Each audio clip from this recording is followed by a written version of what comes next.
Hello, this is Greg Allison from Green Greg's Garden and Worm Farm, coming to you on the 6th of July 2020. Did China just unknowingly give the United States a big 244th birthday present on the 4th of July? Possibly. That could be the case if America got really smart and moved on it. Due to the political tensions inside the United States, I'm not sure that we can do that. And that might be the most unfortunate thing in the history of mankind. So here's what's up. As it so happens, Russia, and I've covered this in the past in some of my videos, Russia has more to fear from China ultimately than the United States. Because ultimately, China covets Siberia and much of Russia.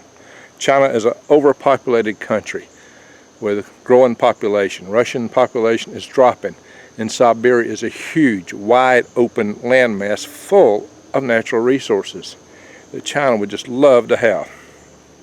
Why? Because China is overpopulated. It's just a natural thing, and Putin has already expressed concerns in that area.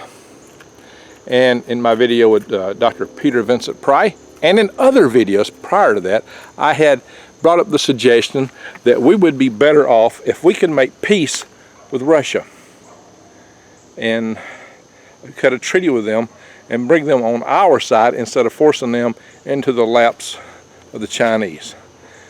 Alright, so I'm going to get into this, but before I do, I'm going to say this. I cover a lot of topics on this channel to keep your eyes wide open and head on a swivel, and this is one of them. This is an opportunity that we could take advantage of, and you can make a difference. Possibly. Now, that said, because I cover these kind of things, I cover also things, well, the proposition of this channel is to ensure that you can thrive, survive, thrive, and stay out of the hive. Survive, thrive, and stay out of the hive. Now, and to that end, I teach you how to garden. I teach you how to eat from the trees, the weeds in the trees. We talk about what's going on in the world, so you can keep your eyes wide open, especially in the area of power grid defense. And I got 3 good videos in that area coming up over the next 2 weeks. Interview with Dr. Lee Wilbarger, inventor Wilbarger. An interview with Dr. Bradley, Arthur Bradley, and an interview with, and he'll teach you how to harden your home, your electronics. And next week I got an interview with General Ken Krosniak. One other channel brings you all these doctors and heavy hitters, and Dr. Peter Vincent Pry, and the likes of General Ken Krosniak. Especially the small channel my size, right? So promote this channel. Subscribe to this channel. Bang the update notification bell. Click all. I'm bringing you some good heavy hitting stuff. Things that need to get out. Things that need to be heard more. And I'm bringing it to you from the sense of the truth. I've got background. I've got an analytical background. I am an engineer. I know numbers. I do work rockets. So, okay, so I have been around. But I also farm because I realize the importance of growing your own food, of getting ready, of the times ahead of us. And I'm getting ate up by mosquitoes. I'm giving blood right now to Mother Nature. Not necessarily willingly, though. All right, also, you can support my channel by clicking the links below. If you're not prepped, then you need to wake up. And if you are prepping, you better shore your preppings up right now while you still got a chance. Second wave may really disturb your chances to do that. So go to prepwithgreg.com. You can get $100 off of a 4-week food supply, long-term storage food. And you can get other prepping supplies, all kinds of prepping supplies through My Patriot Supply. Just click around on that page, click the logo for My Patriot Supply, take you right on that page, and I still get credit for that. It won't cost you a dime more. And you do get that special discount by going to prepwithgreg.com, link below. Also, you can still plant. There's still late summer and fall garden stuff you can plant right now, a lot of it. And you can grow inside your house too, especially if you live in the city. Greg, I can't grow now, I don't have a garden, I don't have a yard. I'm going inside your house. See my videos on microgreens. And you can get the supplies for those. And heirloom seeds, which you need to be able to plant a crop and get the same seeds back to be able to grow the same thing next year. Hybrid seeds won't do that. You can get all that from My Patriot Supply. And buying from them supports me and my channel. I appreciate that. And I'll be coming back with worms eventually. I'm kind of reluctant to this summer as long as the post office is still moving slow. So, and I still have some emergency stuff to take care of. I'm not done with that yet. All that said, let's get into the topic now. So what's happening is that, as I said, Russia, their biggest fear is China. They fear China more than they fear us. But because of our sanctions and our activities, we have drove Russia into Chinese arms. And that's most unfortunate. When the wall fell, the Russians really expected, or when the Soviet Union broke apart, they really expected the United States would come in and help them. Instead, we sent in our vulture capitalists and the banksters, and they picked the bones of the dead Soviet Union to the point that we were basically robbing them. And the people of that country were very upset about it. That's why Putin rose to power. But Putin's a very pragmatic man. He's not an angel, but he's a very pragmatic man. And he would make peace with us if the chance were to avail itself, I'm sure. As an enemy, I never say trust him. I'm not saying he's a good man. I don't say trust him. I'm saying he's a pragmatic man. He has more to gain by being an ally with us than he does with being an ally with China. Because if we have a war between us, Russia, and China, yeah, we'll be devastated. But the Chinese will go for Russia next. And Russia couldn't not withstand it. Russia may have the most nukes right now, but trust me, China has got an angle on this. You'll be seeing more on that in future videos. So, that said, here's what's happened. China, on the 4th of July, claimed the Russian city of Vladivostok. Basically, they claimed Vladivostok because they said it used to be the Chinese land of Hassanwa. And they said Hassanwa was Chinese territory and the Russians got it through an unfair treaty with China. Well, that's how they want to coach it now. Whatever the terms were, Russia has went in there. They built a port city there. The city is predominantly ethnically Russian today, and it is Russia's main naval base on the Pacific Ocean. You think Russia's just going to give that up? No. Do you think Putin's happy with that? No. First, China started this through their little 50-cent army and some of their people writing about Hassanwa and claiming it like they usually do. They started through a discussion in the internet, start claiming it through various and sundry sort of means. But now it's coming through the official government sources as of the 4th of July. So that makes it pretty much official that China is getting so aggressive that they're already claiming territory of their Russian partner, their main partner in conflict against us, which isn't too smart on their side. Really? You'd think they could have waited until they had taken the United States out, but that's just how aggressive they're getting. China is already in contention with 21 nations for territory. Supposedly neighboring territory, border territory, but that includes territory that's thousands of miles from China in the South China Sea, because China's trying to claim so much stuff. So, that 9-dash line, South China Sea, and other places. So China's been very aggressive. Now the prospects for tensions are really up because we're putting 2 aircraft carrier groups into the South China Sea right now. They're on the way. And China's not going to like that. So there's all kind of potential for mayhem coming real soon. There's the border war between India and China, which is part of also connected with what's going on between Pakistan and India. Now there's no angels on either side, as I've told you often, and we'll tell you now. In every country, there are good people. There are smart people. There are people with good hearts. And what happens is the governments and their power plays, is the people that rise to power, and I've talked about them quite often, they tend to be sociopathic, even psychopathic, especially at the very top. These people play other people against each other's, and they walk on the backs of their own people all too often, especially in a society that has very few checks and balances and a lack of freedom of press, speech, assembly, redress against, and petition against the government, which is what we have, which some people want to take away from us right now within our own country. Wow, how we forget lessons of history so fast for the convenience of some few skeeters, man. You see me waving? I'm saying hi to the skeeters. All right, all that said. Look, with these tensions, what I've been saying about China possibly putting an EMP strike on America is even more possible.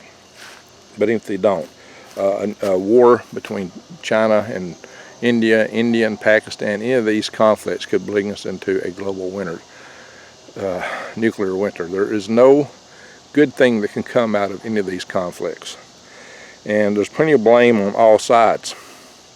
You know, China is not blameless, but neither is India. And what India's done to the people in Kashmir is really atrocious. India and Pakistan have a long-term feud, and y'all, terrorists from Pakistan have done awful things in India too. Feuds are very bad by their definition, by their character. As people fight each other, a lot of bad things have happened, and a lot of bad blood there. And you know, we need to find a way to get around all this bad blood before it destroys us. That's what I say. You know, we cannot continue in society with hatreds, with the proliferation of technology that could lead to capability like weapons of mass destruction, especially in biofuel. We cannot afford the hatreds in the world. We've got to find a way to calm them down.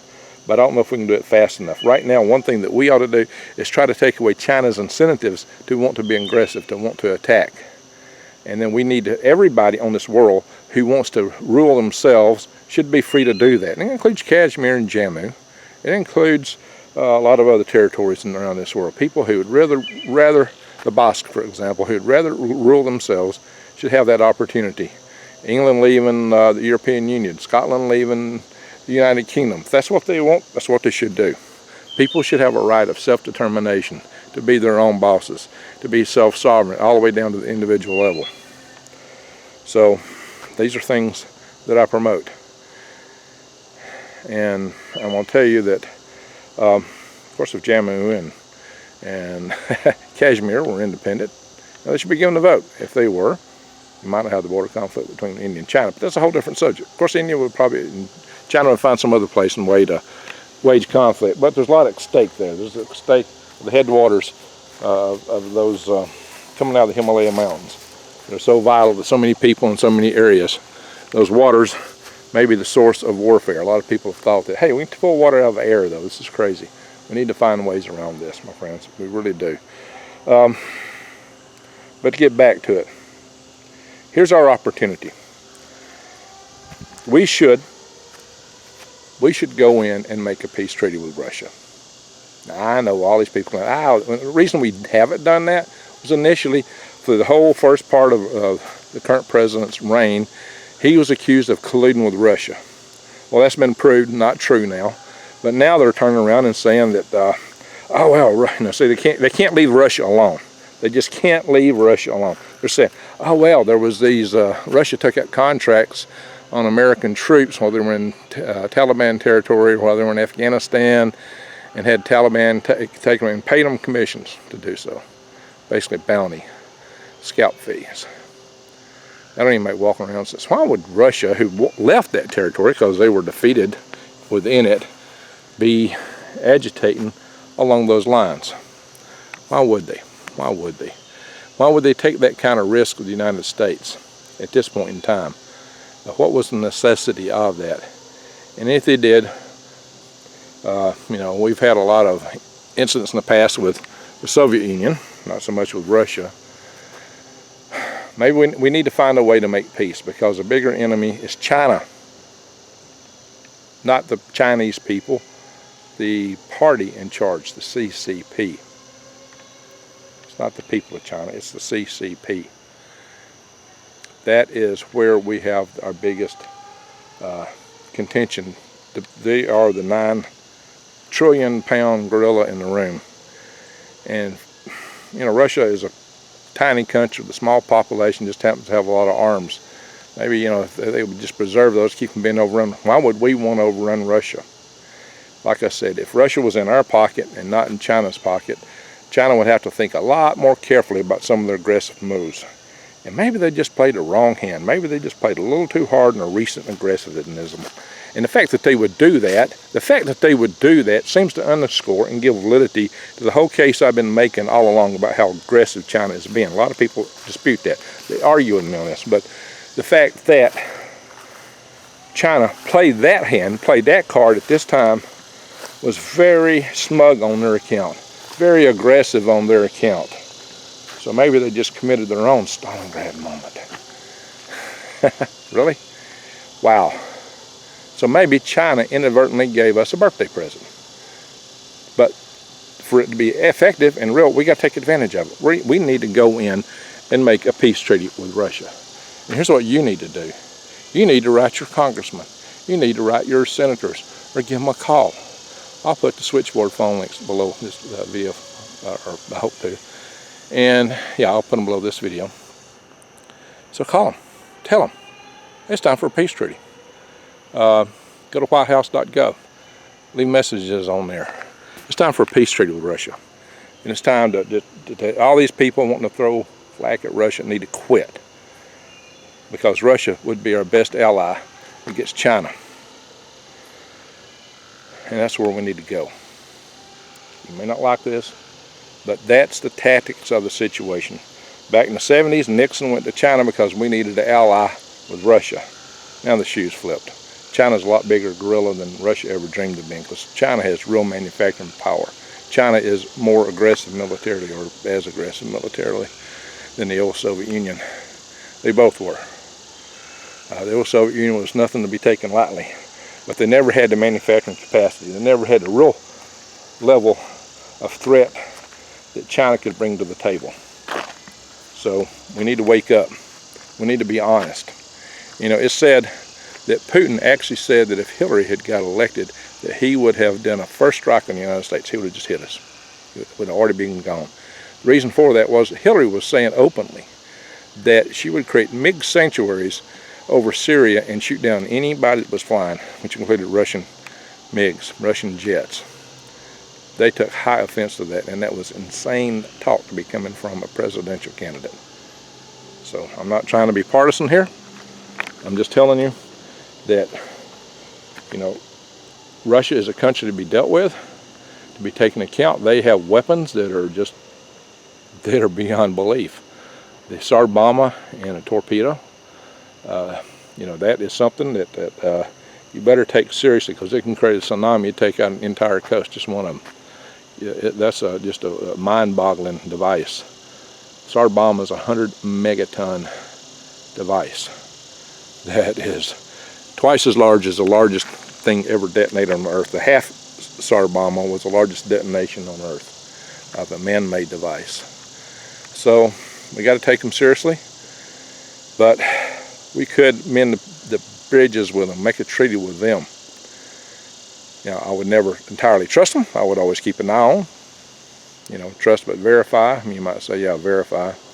But I think we're a lot better dealing with them than dealing with China, and it would be more to the benefit of both countries. And I've been to Moscow. They're great people there. I've been to Moscow. I enjoyed my trip to Moscow. I really did. I enjoyed the trip there. I enjoyed the people there. But I've known a lot of Chinese people I really enjoy also. It's a shame that the world's in the shape it is. It's a shame that the people get played against each other. So hopefully we can slow down these tensions, and we can find ways to work on peace, to build the bridges so that we don't go down the roads to Hades, the worst things. So let's start by trying to make a treaty with Russia, and let's get our power grid hardened. Let's take away the easy candy from the Chinese. Let's don't make it easy for them to want to attack us and put an EMP on us. So sometimes you have to have peace through strength, but sometimes you got to have peace through not making it easy. Don't tempt the enemy, for Pete's sake, you know, if they are the enemy. And hopefully, if they are, we can change that, and they won't be. There's more to be gained from trade than war. So, but that's for the people. That's for the people on each side. For the governments, the powers that be, the case may be different. So we need to change that. Anyway, subscribe to my channel, bang the update notification bell, click all, support the links below, and share these videos widely. Stay tuned for the videos I got coming up, and thank you for watching.